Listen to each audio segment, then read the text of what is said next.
ನರಸೀಪುರ ತಾಲೂಕಿನಲ್ಲಿ ಮೈಸೂರು ಜಿಲ್ಲಾ ಕಾಂಗ್ರೆಸ್ ಪದವೀಧರ ಘಟಕದ ವತಿಯಿಂದ ಸುದ್ದಿಗೋಷ್ಠಿಯನ್ನು ಪಟ್ಟಣದ ಕಾಂಗ್ರೆಸ್ ಕಚೇರಿಯಲ್ಲಿ ನಡೆಸಲಾಗಿದೆ. ಪದವೀಧರ ಘಟಕದ ಜಿಲ್ಲಾಧ್ಯಕ್ಷ ರಮೇಶ್ ರವರ ಅಧ್ಯಕ್ಷತೆಯಲ್ಲಿ ವರ್ಣ ಮತ್ತು ವಿಧಾನಸಭಾ ಕ್ಷೇತ್ರದ ಅಧ್ಯಕ್ಷರಾದ ಪರಮೇಶ್ ಪಟೇಲ್ ಮತ್ತು ಉಮೇಶ್ ರವರ ನೇತೃತ್ವದಲ್ಲಿ ಸುದ್ದಿಗೋಷ್ಠಿಯನ್ನು ನಡೆಸಲಾಗಿದೆ.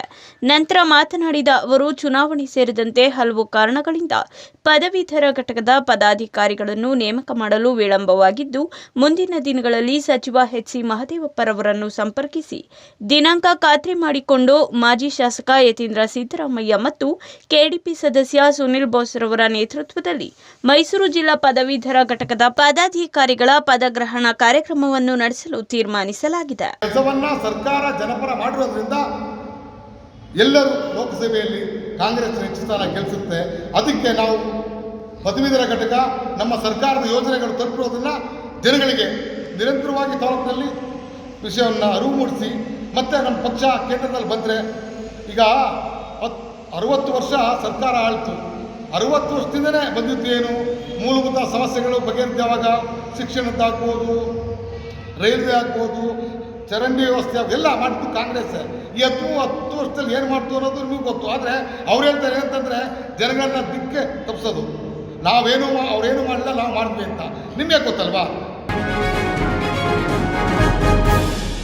ಮೈಸೂರಿನಲ್ಲಿ ಸಂವಿಧಾನ ಸಂರಕ್ಷಣಾ ಹೋರಾಟ ಸಮಿತಿಯಿಂದ ಸುದ್ದಿಗೋಷ್ಠಿಯನ್ನು ನಡೆಸಲಾಗಿದೆ.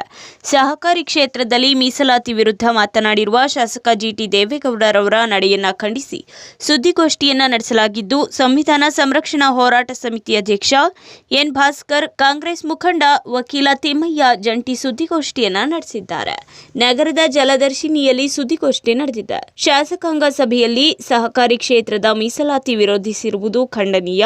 ಜಿಟಿ ದೇವೇಗೌಡರವರು ಮತ್ತು ಪುತ್ರ ಹರೀಶ್ ಗೌಡ ಸ್ಪರ್ಧೆ ಮಾಡುವ ಚಾಮುಂಡೇಶ್ವರಿ ಹುಣಸೂರು ಕ್ಷೇತ್ರದಲ್ಲಿ ದಲಿತರ ವೋಟ್ ನಿಮಗೆ ಬೇಡವೇ? ಪರಿಶಿಷ್ಟ ವರ್ಗದ ಮತಗಳು, ಹಿಂದುಳಿದ ಮತಗಳು ನಿಮಗೆ ಬೇಡವಾ?